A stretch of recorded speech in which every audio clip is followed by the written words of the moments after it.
torque converter is often seen as the most complicated part in vehicles of today. It is, however, a very important component of automatic transmissions. This animation explains the theory behind this complex component. The first part of the torque converter is the impeller. It has curved blades and is filled with fluid.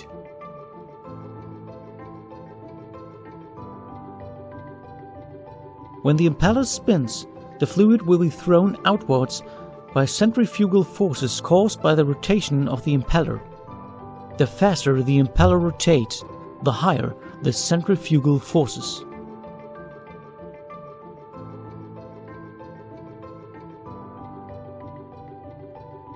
The turbine is situated opposite to the impeller. In fact, you could say that the turbine is an impeller rotated by 180 degrees. The fluid flow from the impeller is directed over the blades of the turbine, so the turbine rotates. The blades colored in red are those of the impeller. The yellow ones are those of the turbine. Here we can see that the yellow blades of the turbine are much slower than those of the impeller, because, for example, torque conversion and energy losses between impeller and turbine take place. Let's have a closer look on the flow of the fluid. The fluid in the impeller is forced outwards due to centrifugal forces and transmits the energy to the turbine. The turbine's blades are installed in such a way as to allow the fluid to flow to the inner part of the turbine and in the impeller. From there, the cycle repeats itself.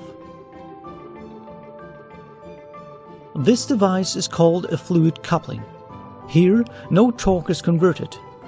To convert torque, another special feature is necessary: the stator, which is interposed between the impeller and the turbine. The fluid flows through the turbine to the stator. The stator's curved blades turn the fluid flow at an angle of almost 90 degrees. The result is a multiplication in torque because the fluid flows back more slowly. The impeller is mounted to the housing, and the housing is connected to the engine. Consequently, the impeller receives the mechanical energy produced by the engine. In general, torque converters use a lockup clutch that will be explained later on, and a turbine output shaft that connects the turbine to the transmission and the wheels of the vehicle.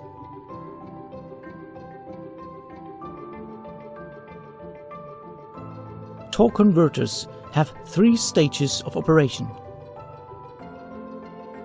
The first phase is called stall. Here, the engine applies power to the impeller, but the turbine does not rotate because the driver keeps his or her foot on the brake at traffic lights, so the vehicle does not move. The second phase is called acceleration and takes place when the traffic lights turn green. The brakes are not applied and the driver presses the accelerator pedal. Consequently, the impeller rotates faster, but there is a relatively large difference between impeller and turbine speed. Under this condition, the converter produces torque multiplication. For acceleration, this torque multiplication is needed. The third phase is called coupling. The vehicle moves fast. The turbine has reached approximately 90% of the speed of the impeller, and the torque multiplication has ceased. Now, the torque converter is a simple fluid coupling. Modern vehicles use at this stage of operation a lockup clutch to lock the turbine to the impeller. This eliminates losses associated with fluid drop.